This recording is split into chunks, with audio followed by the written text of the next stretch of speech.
And this is the last video, video 3 of 3. This is going to show you some of the stats that kind of important, that are pretty interesting, that you can extract from or display from Easy Stats. So again, I used this last season with Silver.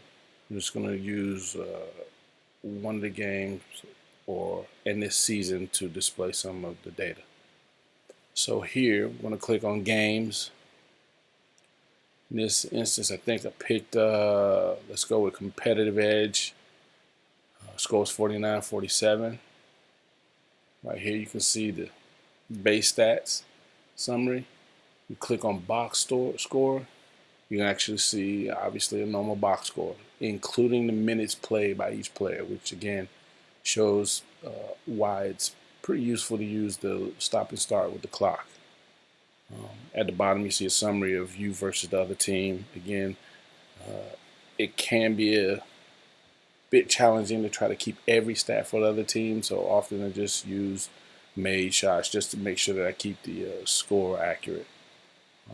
Keep scrolling down, you actually get to see the chart or the flow of the game based on halves or quarters, however your game is being divvied up.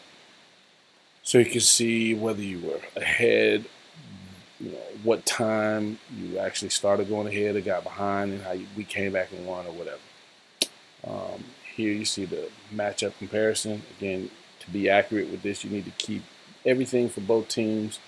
But as long as ours is accurate, I mean, the summary I think is what's most important. But when you get pretty savvy, if you can keep the stats for the other team, then it's beautiful. But where the meat and potatoes comes into this is where you can now go down to the shot chart and you can select an individual. You can see what that individual did in this game. So you can actually, after the game, look and say, you know what, baby girl, you got to get a little bit further out from the basket. Let's see if we can, extend that range a little bit. Or if we have a girl that, we normally know is deadly from deep, you say, hey, you just had a bad game, but hey, we were missing a lot of shots on the left side of the court. Maybe we need to spread this around, or right side is your strength. To get out of the individual view, all you do is select on that player that you were viewing before, and it'll go back to the whole team view.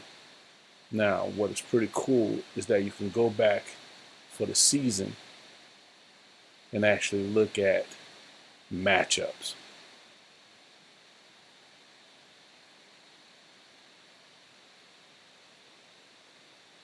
And now you can look at how were you a plus or minus with what matchups, who you did the best with on the court. And as the season's going along, you can actually, again, start to adjust your rotations based on this. And you go all the way from pluses to obviously all the way to minuses. And I'm not going to go down there. I don't want to make